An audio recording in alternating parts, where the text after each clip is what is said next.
اگر ناظرین تحریک عدم اعتماد کے حوالے سے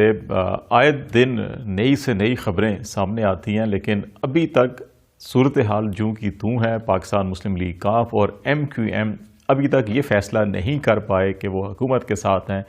یا اپوزیشن کے ساتھ ہیں، جبکہ آصف علی زرداری صاحب جن کی ملاقاتیں کاف لیگ کی قیادت سے بھی ہوئی، ایم کیو ایم کی قیادت نے بھی ان سے ملاقات کی اور مختلف مطالبات پیش کیے، وہ پنجاب اور سندھ میں عہدوں کی جو تقسیم ہے اس کے حوالے سے بھی فارمولے تیار کر رہے ہیں اور بے شمار خبریں سامنے آ رہی ہیں کہ اچھا ایم کیو ایم کو کیا کیا پیشکش کی جا سکتی ہے یا کیا کیا عہدے دیے جا سکتے ہیں اگر وہ تحریک عدم اعتماد میں عمران خان کے خلاف ووٹ دیں، اس حکومت کو گرائیں اور نئی حکومت جب قائم ہو تو پھر ان کو کیا کیا مراد دی جا سکتی ہیں۔ بے شمار خبریں سامنے ہیں۔ اس کے علاوہ یہ اطلاعات بھی سامنے آئی ہیں، پاکستان تحریک انصاف نے 27 مارچ کو ڈی چوک میں ملین مارچ جلسہ جو ہے وہ کرنے کا فیصلہ کیا اور اس سلسلے میں انہوں نے اپنی تنظیم کو ہدایات بھی جاری کر دی ہیں۔ اس کا مطلب یہ ہے کہ جیسے عمران خان نے یہ کہا کہ وہ تحریک عدم اعتماد سے ایک روز پہلے اسلام آباد میں ڈی چوک میں بہت بڑا جلسہ کریں گے، تو تحریک عدم اعتماد پر رائے شماری 28 مارچ کو ہوگی اس اصول کے تحت، اور 21 یا 22 مارچ کو قومی اسمبلی کا اجلاس بلایا جا سکتا ہے۔ اسپیکر قومی اسمبلی اسد کیسر جو ہے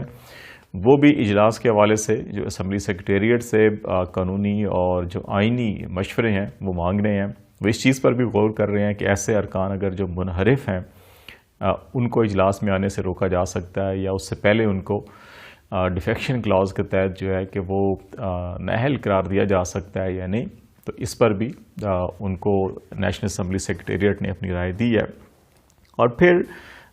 پرائم منسٹر نے بھی ملاقاتیں کی ہیں جی ڈی اے کے ارکان سے، جو فہمیدہ مرزا، انہوں نے کھل کے حمایت کی پرائم منسٹر کی اور کہا کہ ان کا جو گروپ ہے وہ عدم اعتماد کے حوالے سے پرائم منسٹر کے ساتھ کھڑا ہے۔ بلوچستان عوامی پارٹی کے ارکان سے بھی پرائم منسٹر نے ملاقات کی اور انہوں نے بھی کہا کہ ان کی مشاورت انٹرنل پارٹی کی مشاورت چل رہی ہے۔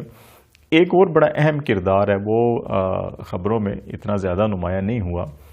اور وہ ہے بریگیڈیئر ریٹائرڈ اعجاز شاہ صاحب۔ یہ انٹیلیجنس بیورو کے چیف رہے ہیں، پرویز مشرف کے دور میں بڑی اہم شخصیت تھے یہ، اور محترم بے نظیر بھٹو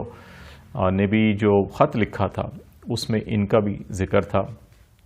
اور اس کے بعد یہ وزیر داخلہ بھی رہے موجودہ دور حکومت میں بھی۔ وہ کاف لیگ کی قیادت سے انہوں نے ملاقات کی ہے اور پرائم منسٹر کی حمایت کے حوالے سے، اور اس کو بھی خاصی اہمیت دی جا رہی ہے کہ بریگیڈیئر اعجاز شاہ کا جو بیک گراؤنڈ ہے وہ کن کے لیے کام کرتے ہیں یا کن کے لیے میڈیشن کا کام کرتے ہیں۔ بے شمار لوگوں کی مختلف آراء ہیں اس پر، تو وہ اب جو ہے میدان میں نکلے ہیں اور اتحادیوں کو وہ بھی بنانے کا کام کر رہے ہیں۔ اور پھر ایک اور اہم جو گروپ ہے وہ ترین گروپ ہے، جس کا ابھی تک کوئی سر پون نہیں سمجھ آ رہی کسی کو کہ اس نے جانا کس طرف ہے، کہ وہ کیونکہ جہانگیر خان ترین جو ہیں وہ ملک سے باہر ہیں، اور ان تمام ارکان کا یہ کہنا ہے کہ جو حتمی فیصلہ جہانگیر خان ترین کریں گے وہی ان کا فیصلہ ہوگا۔ اب جہانگیر ترین ملک سے باہر ہیں اور اس گروپ کو سمجھ نہیں آ رہی، وہ ایک دن ایم کیو ایم کے ساتھ، ایک دن کاف لیگ کے ساتھ، ایک دن پیپلز پارٹی، اور کبھی جو ہے کہ ادھر یا ادھر گھوم پھر رہے ہیں، لیکن ان کو سمجھ نہیں آ رہی۔ اور بالآخر وہ حمزہ شہباز شریف صاحب سے بھی ملے ہیں، اور اس ملاقات کے بعد بھی جو چیزیں سامنے آئی ہیں اس میں یہ کہا گیا ہے کہ یہ ترین گروپ کے ارکان نے حمزہ شہباز سے کہا ہے جی کہ وہ اگر انہیں یقین دہانی کرائی جائے کہ آئندہ انتخابات میں انہیں ٹکٹ دیے جائیں گے تو وہ نون لیگ کی بھی سپورٹ کر سکتے ہیں۔ تو یہ میں وہ محاورہ نہیں بولنا چاہتا کہ دھوبی کا جانور نہ گھر کا نہ گاٹ کا، یا جو ہے کہ ایک تھالی کا بینگن جو بن جاتا ہے، تو ترین گروپ کے ساتھ اس وقت یہی ہوئی ہے کہ والی وارث بھی نہیں ہے ان کا یہاں پہ اس وقت، اور یہ کبھی ادھر اور کبھی ادھر پھر رہے ہیں، اور ان ارکان کی فی الوقت اہمیت اپنی جگہ،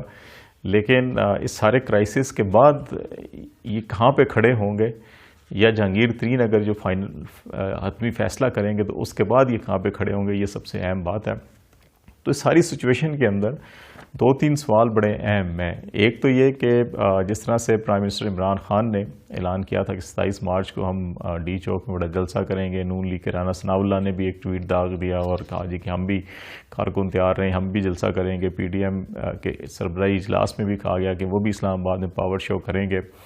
اور یہ جو ساری معاملات ہیں، خورشید شاہ صاحب نے بھی اسٹیٹمنٹ دیا کہ ہم اسی دن وہیں جلسہ کریں گے جس دن جو ہے کہ پی ٹی آئی جلسہ کرے گی. تو یہ اس طرف بھی نشاندہی جا رہی ہے کہ کہیں شارع دستور یا جناح ایونیو، کیونکہ دونوں ڈی چوک پہ جا کے ملتی ہیں، تو یہ کوئی تصادم کی راہ تو نہیں پیدا ہوگی. جو فیصلے پارلیمنٹ ہاؤس کے اندر ہونے چاہیے تھے ایک کانسٹیٹیوشنل اور لیگل طریقے سے، رائے شماری کے طریقے سے، اور جو جمہوری اساس ہے، جو کانسٹیٹیوشنل طریقہ کار ہے، اس کے مطابق جو ہونا چاہیے تھا، بدقسمتی سے یہ تحریک عدم اعتماد سے پہلے بھی اور پیش ہونے کے بعد بھی ابھی تک ان جمہوری طریقوں ماں سوائے اس کے کہ نیشنل اسمبلی سیکریٹریٹ میں تحریک عدم اعتماد جمع کروا دی گئی، اس کے علاوہ کوئی اور جو جمہوری طریقہ کار ہے وہ اختیار نہیں کیا جا رہا فریقین کی جانب سے. بدقسمتی سے جس طرح سے بولیاں لگ رہی ہیں، جس طرح سے خرید و فروخت ہو رہی ہے ارکان اسمبلی کی، جس طرح سے ایک دوسروں کو ساتھ ملانے کے لیے ہر جائز اور ناجائز طریقہ استعمال کیا جا رہا ہے، یہ کسی طور بھی جو جمہوری روایات ہیں، جو اچھی صحت مندانہ جمہوری روایات ہیں، اس کے لیے یہ کسی طور پر بھی ان کو سازگار یا مناسب یا اچھا نہیں قرار دیا جا سکتا. ماضی کے جو تلخ تجربات تھے اس کو سیکھنے کے بعد، ان سے سیکھنے کے بعد ہی میثاق جمہوریت جو ہے وہ ایک دستاویز تیار ہوئی تھی جس کے اوپر تمام سیاسی جماعتوں نے دستخط کیے تھے. محترمہ بے نظیر بھٹو بھی شامل تھی اس میں، نواز شریف بھی شامل تھے، عمران خان بھی شامل تھے. لیکن بدقسمتی سے اب پھر جو ہے کہ وہ اسی طرح کی منڈیاں لگائی جا رہی ہیں، اور وہ ارکان جو الیکٹیبل اپنے آپ کو سمجھتے ہیں کہ آزاد حیثیت سے جیت جائیں یا وہ پارٹیاں بدلنے کے شوقین ہوتے ہیں، ان کے وارے نیارے ابھی ہوئے ہوئے ہیں، اور وہ اپنی قیمت اور ہر طریقہ استعمال کرنے کی کوشش کر رہے ہیں. ان کے علاوہ جو پریشر گروپ ہوتے ہیں، بیسیکلی 5، 7، 10، 15 سیٹوں والے جو پارٹیاں ہوتی ہیں، وہ بھی اس وقت جو ہے کہ جیسے ایم کیو ایم اور کاف لیگ شروع میں کھا کے ابھی تک یہ فیصلہ نہیں کر پائے کہ انہوں نے کس کے ساتھ کھڑا ہونا ہے اور کس کو ووٹ دینا ہے. کاف لیگ پنجاب میں وزارت اعلیٰ چاہتی ہے، ایم کیو ایم سندھ کے اندر وزارت اعلیٰ چاہتی ہے، اور زرداری صاحب جو ہیں کہ وہ ان کو گورنرشپ دینے پر آمادہ ہوئے ہیں، اور باقی بھی جو شہری مسائل ہیں اور ڈیولپمنٹ فنڈ اور باقی جو معاملات ہیں ان کی انہوں نے ان کو یقین دہانی کرائی ہے. لیکن یہ تمام غیر جمہوری رویے جو ہیں یہ کسی طور کے اوپر بھی جو مستقبل کا سیاسی نقشہ ہوگا، جمہوری نقشہ ہوگا، اس کے لیے سازگار نہیں ہوگا، بلکہ یہ ایک ایسی دوبارہ جو ہے بنیادیں کھڑی کرے گا جس کے اوپر بدنما جمہوریت جو ہے کہ وہ فروغ پا سکتی ہے. دوسری اہم بات جو سوچنے کی ہے وہ یہ ہے